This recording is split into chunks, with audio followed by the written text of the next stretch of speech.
네, 북한 무인기 침범 사건으로 새해 초부터 안보 정쟁이 가열되고 있습니다. 정부는 9.19 합의 무효화 가능성을 경고하면서 북한의 동향을 주시하고 있는데요. 네, 관련한 내용 전문가와 함께 짚어보겠습니다. 문성묵 한국국가전략연구원 통일전략센터장, 김용현 동국대학교 북한학과 교수 나오셨습니다. 어서 오십시오. 두 분 어서 오십시오. 안녕하십니까? 예, 안녕하십니까.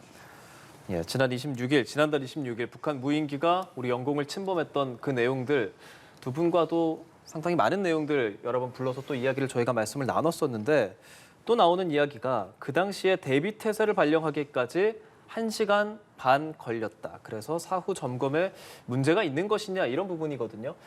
먼저 센터장님께서 어쨌든 군에 좀 오래 몸 담으셨으니까 지금 네. 이 상황 어떻게 좀 보고 계시는지요? 예, 사실 북한 무인기 영공 침범 이번 사건을 처리하는 과정에서 군의 여러 가지 문제점들이 드러난 건 사실입니다. 예. 군 스스로도 최초에 추적은 했지만 이후에 탐지하고 추적하고 격추하는 데 실패했다고 하는 걸 인정을 했고요. 예. 이후에도 우리 P-73 다시 말하면 우리 대통령실 상공 비행 금지 구역 일부를 침범했다는 사실도 뒤늦게 이제 확인이 되는 바람에 예. 여러 가지로 군의 대응의 문제점이 이번에 드러났습니다. 그래서 군 스스로도 대국민 사과를 했고 대통령도 군에 대한 질책이 이어졌었죠. 훈련 부족을 얘기를 했고 특히 부족한 자산들을 긴급 보완하고 특히 이제 드론에 대한 다목적 또 다임무, 이 여러 가지 대응이 가능한 그런 부대, 드론봇 부대의 신설 문제도 이제 이번에 지시가 됐거든요. 그렇죠. 말씀하신 대로 이제 초기에 이렇게 탐지는 했는데 실제 두루미 경보태세, 대기태세 발령하는데 한 1시간 반 정도 걸렸다고 이제 보도가 됐는데 이제 군에서는 지금 레이더 이제 기계상 점으로 최초에 발견을 했고요. 그것이 정확하게 무엇인지 무인기인지 이것이 방향이 왼쪽에서 오른쪽으로 가는 것이 남쪽으로 오는 것인지 이런 것들을 식별하는데 아마 시간이 좀 걸렸던 것 같고요. 실체와 의도와 이런 것들을 파악하는데 시간이 걸렸고 초동 조치로는 군은 그렇게 설명을 하고 있습니다. 대비태세가 발령되기 전에도 대공 감시를 강화했다. 그다음에 공중 전력을 즉각 배치하기 위한 조치를 했고 지상에서 대공 무기도 대응할 수 있는 그런 대비태세를 조치를 취했다. 그러나 이제 실제 경보태세를 발령하는 데는 1시간 반 걸린 것은 맞다라고 얘기를 하고 있거든요. 예. 그래서 저는 이번에 전반적으로 우리의 어떤 장비상의 문제점, 그 장비에서 나타난 레이더에서 포착된 것을 정확하게 탐지하고 식별하고 대응하는데 좀 미숙했다라는 부분들.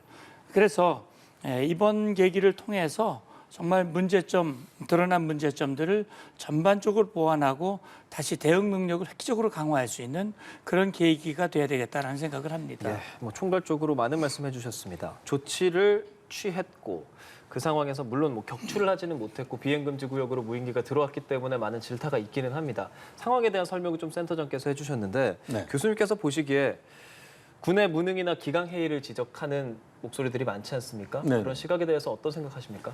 그것은 군으로서는 받아들여야 하는 부분이라고 봅니다.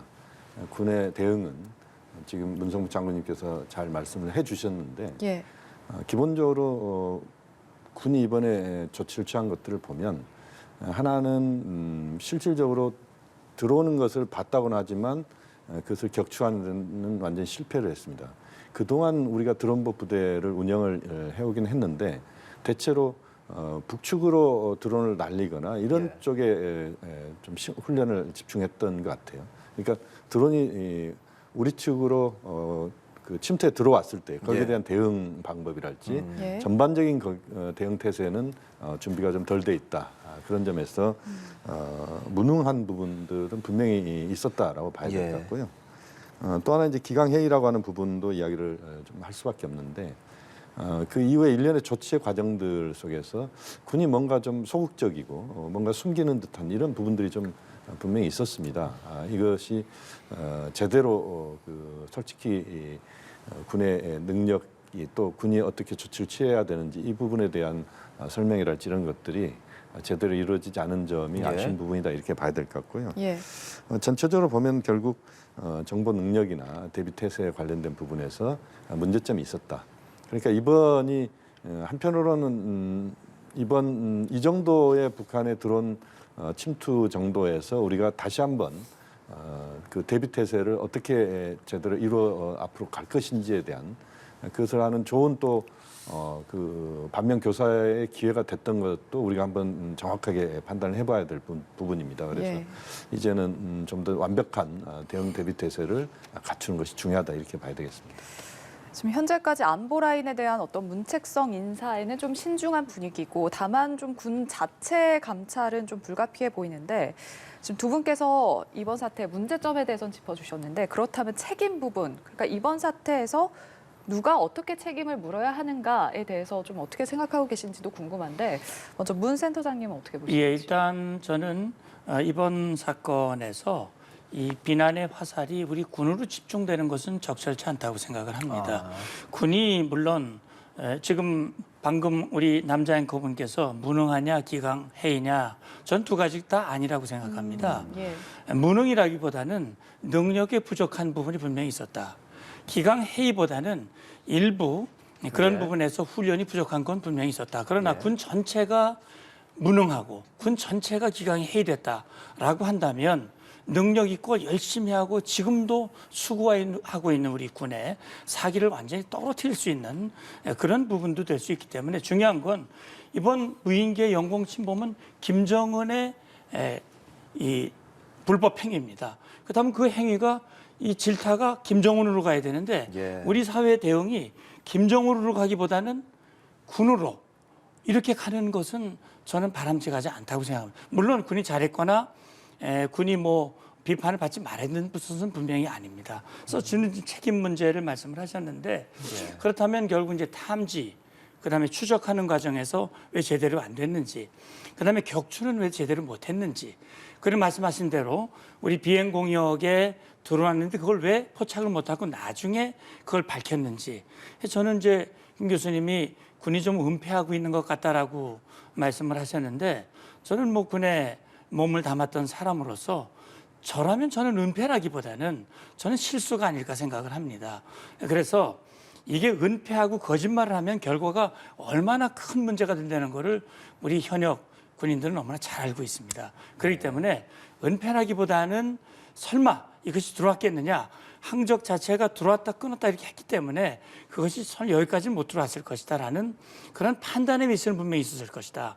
그러나 그것을 일부러 들어온 걸 처음부터 알았는데 일부러 잘못을 감추기 위해서 은폐했다라고 생각은 들지는 않습니다. 저는. 그러나 그것은 뭐 제 생각일 뿐이고 사실인지 여부는 이제 군의 감찰 문제를 말씀하셨기 때문에 예. 지금 전비태세 검찰실에서 하나하나 전반적인 과정들을 지금 검열을 하고 있는 걸로 알고 있습니다. 그래서 이것이 정말 단순히 말하자면 기계적인 레이더의 기능상의 제한 때문인 것인지 아니면 훈련이라든지 실제 해야 될 일들을 안 하고 정말 제대로 못한 것인지 그런 것들이 실무에 문제가 있는 것인지 지휘 체계에 문제가 있는 것인지 이런 것들을 정말 꼼꼼히 따져서 책임을 질 만한 일이 있다면 그건 반드시 책임을 물어야 된다고 생각하는데요. 예. 다만 이것이 이제 자꾸 정치 이슈화돼 가지고 정치화되는 것은 바람직 않다라는 생각을 저는 갖고 있습니다. 예. 예. 김 교수님은 어떻게 생각하시는지요?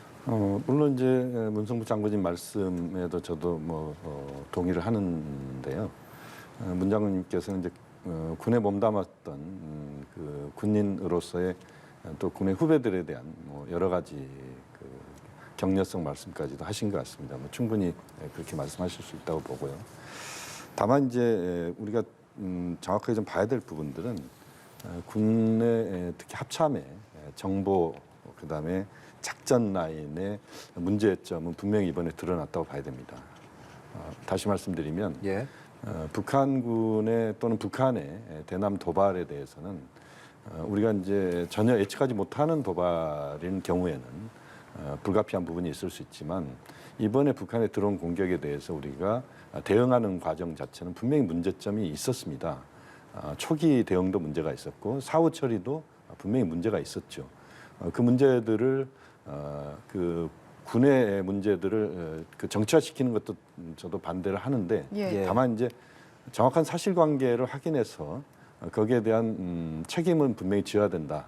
그렇게 보면 합참의 일부 정보 작전 라인의 문책은 전 불가피하다고 보고 또 그것에 대해서 정무적인 부분은 저는 책임을 져야 될 부분들이 있다면 져야 된다고 봅니다. 왜냐하면 이번 사태 같은 경우는 사실상 군의 그 정보 그다음에 작전 이 정확한 우리가 남북 관계를 풀어가는 데 있어서도 그렇고 앞으로 군의 역할과 관련돼서 그렇고 우리가 제대로 군의 역할을 해야 될 부분들에서 못한 부분들이 있기 때문에 거기에 대한 것은 책임을 져야 될 부분은 져야 된다. 다만 이제 이것이 너무 그 정략적으로 그러거나 이것은 예, 저도 반대합니다만 그러나 책임져야 될 부분들은 분명히 책임을 지는 것이 이후에 앞으로 군의 역할을 할지 대응하는 과정에서도 그것이 반면교사가 될 것이다라고 봅니다. 그렇습니다. 뭐 저희도 억지로 누군가가 책임을 물어야 한다거나 이것이 정치권으로 뭐 확산하는 것에 대해서는 부정적인 입장이지만 네. 어떤 문제가 있는지 정확하게 좀 감찰을 해야 한다라는 의견에서 두 분 말씀 그렇게 해주신 것 같고요.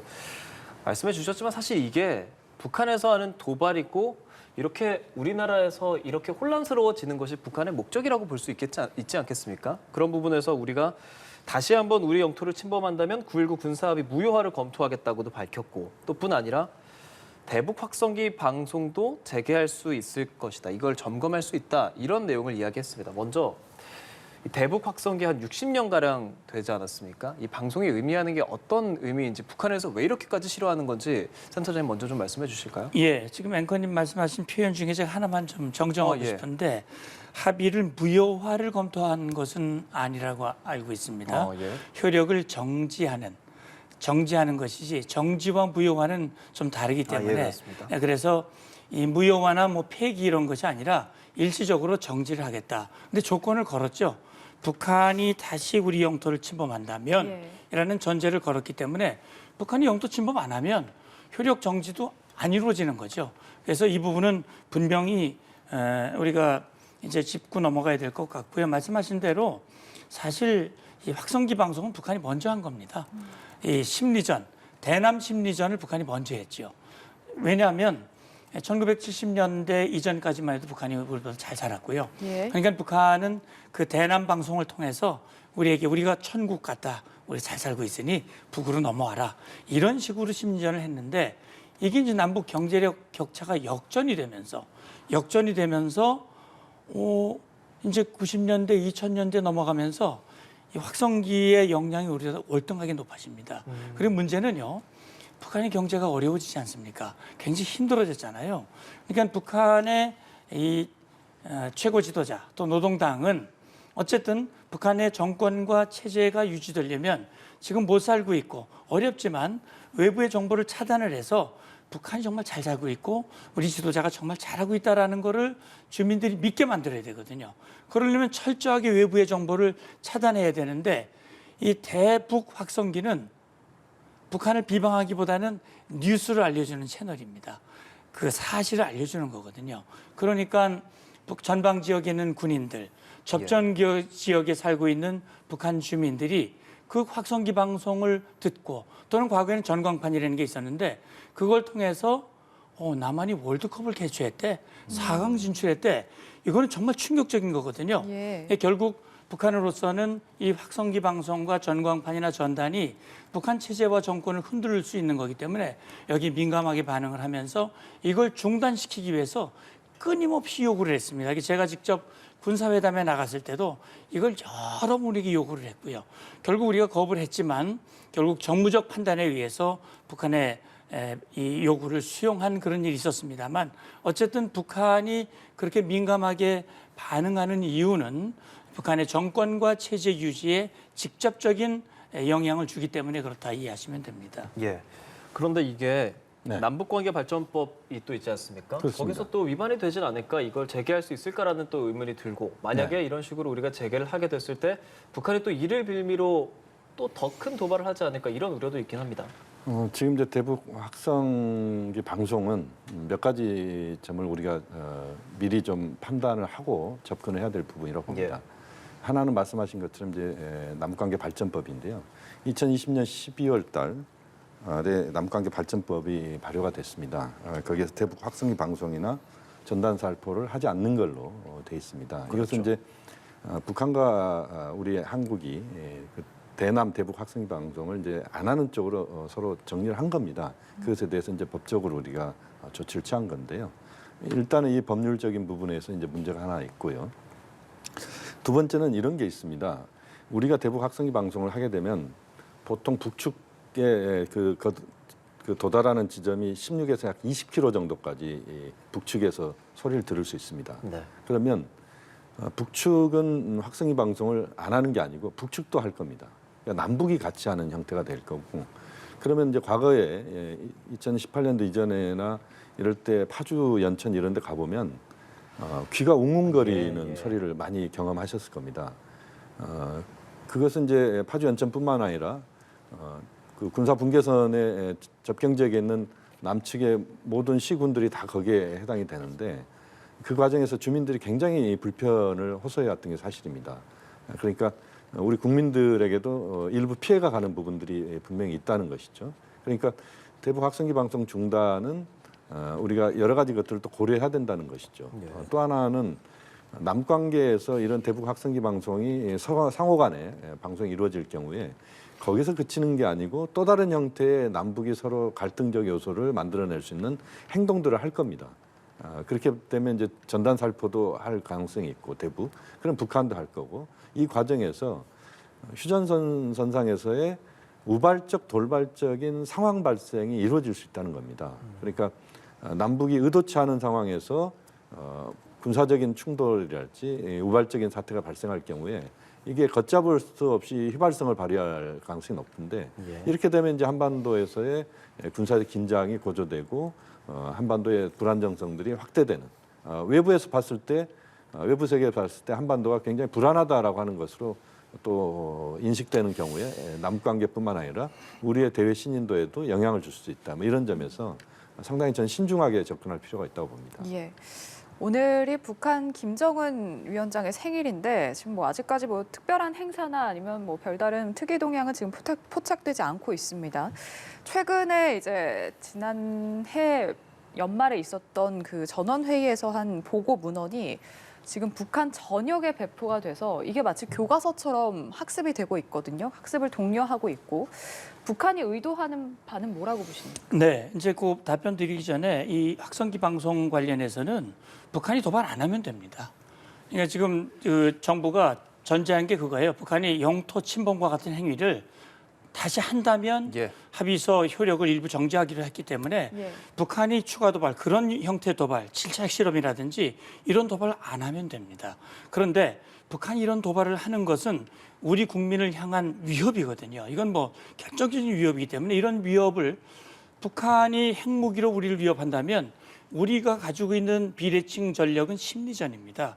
근데 북한이 그런 핵무기를 위협한다면 우리는 심리적인 핵무기로 북한에게 대응하겠다라는 대응을 경고한 것이거든요.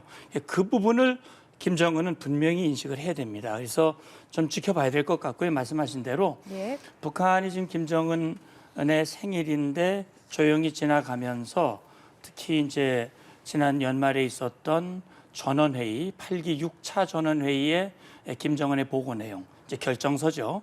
이 결정서를 집중적으로 공부하고 있는데 이건 뭐 과거에도 비슷하게 있었습니다. 매년 신년사가 나오면 예. 그 신년사를 뭐 깨알 같은 그 신년사를 다 암기하는, 그렇게 해서 그걸 암기 여부를 확인하고 이제 이런 행태를 계속 반복을 해왔거든요. 예.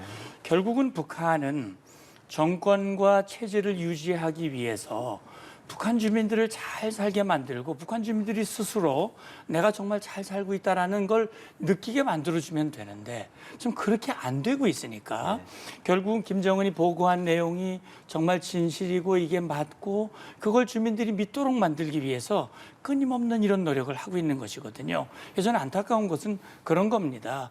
정말 김정은 위원장이 북한 지도자로서 정말 주민들을 사랑한다면 이렇게 고생을 시키지 말고 이런 고생은 시키지 말고 정말 북한 주민들이 제대로 먹고 제대로 입고 따뜻하게 살 수 있는 그런 여건을 만드는데 더 집중을 해라. 저는 그 권고를 하고 싶은 겁니다.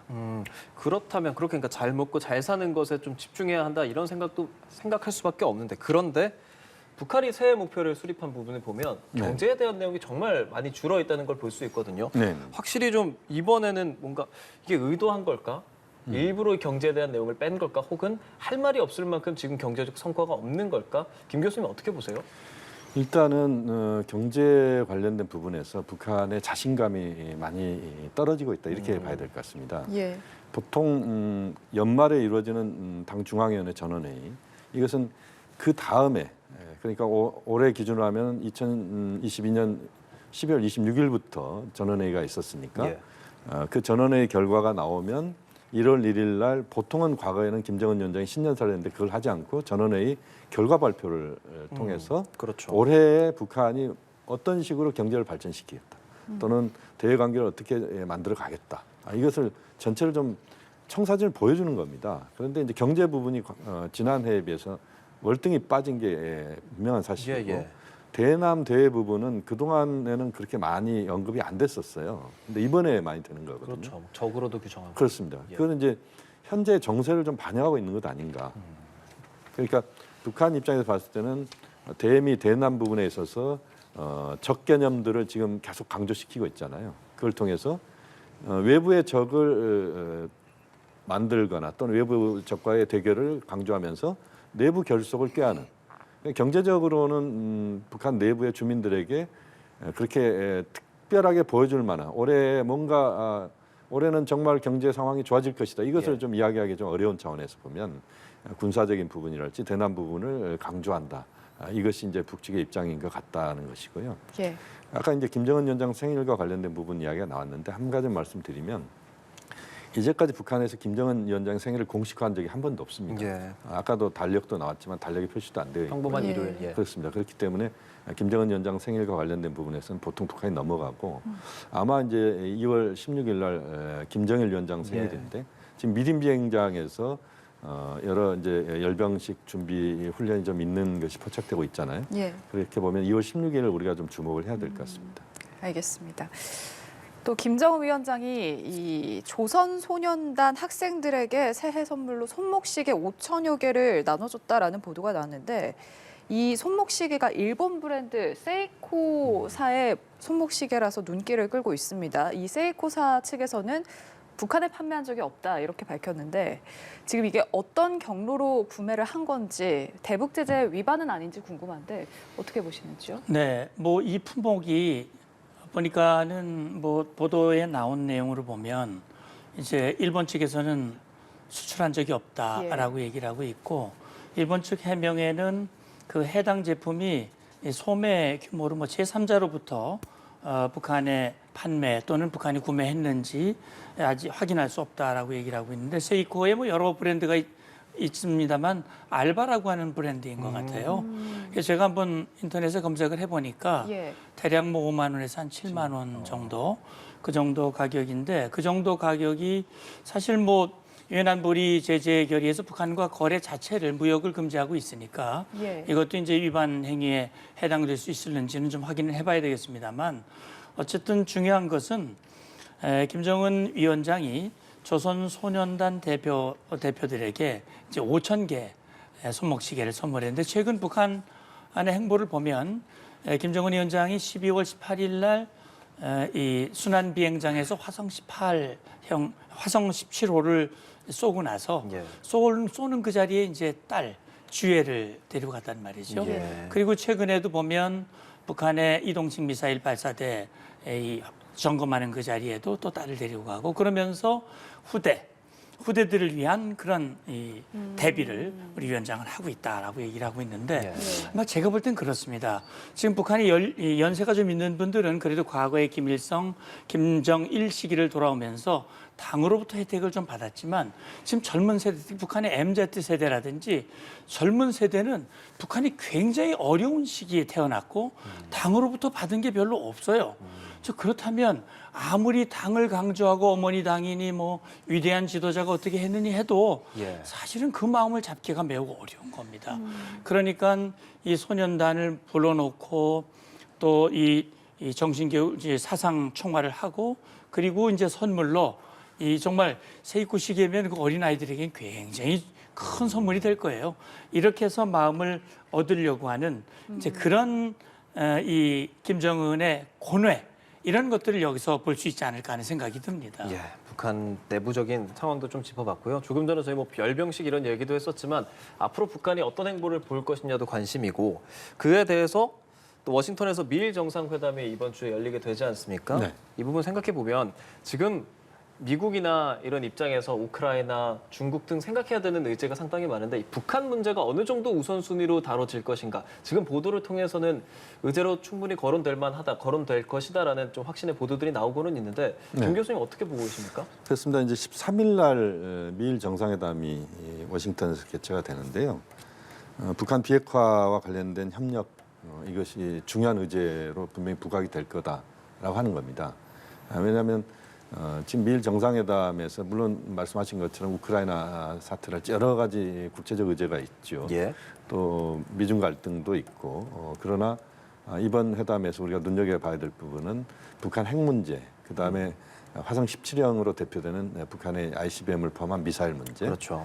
북한 인권 문제 이런 것들이 집중적으로 아마 논의가 될 거라고 봅니다. 그래서 아마 미일 정상회담의 그 결과 보고 또는 그 공동 성명에 담길 걸로 보는데요. 여기서 이제 우리가 주목해야 되는 부분이 뭐냐면 이제 미일 간의 군사 협력은 충분히 논의가 될 건데 예. 한미일 군사 협력이 어느 수준에서 그렇죠. 이루어질 것인지에 대한 미일 정상의 입장들이 정리가 될 것이냐라고 하는 부분입니다. 굉장히 민감한 문제 아니겠습니까? 그러니까 한미일 군사 협력은 저는 필요하다고 봅니다. 예. 꼭 필요할 때는 해야 되는 부분이라고 보는데 예. 그러나 이것이 일반적이고 그 상시적으로 한미일 협력 구도가 체계화되거나 또는 어떤 틀을 갖고 갈 수 있는 부분에 대해서는 신중해야 되는 부분들이 있기 때문에 그런 것들도 우리가 좀 눈여겨봐야 될 것 같고요. 예. 어쨌든 13일 미일 정상회담은 앞으로 미일 두 나라가 한반도 문제에 대해서 올해 어떤 접근을 할 것인지를 좀 예상케 하는 그런 중요한 회담이 될 거라고 봅니다. 알겠습니다. 여기까지 듣도록 하겠습니다. 문성무 한국국가전략연구원 통일전략센터장, 김용현 동국대학교 북한학과 교수와 함께했습니다. 고맙습니다. 두 말씀 잘 들었습니다. 감사합니다.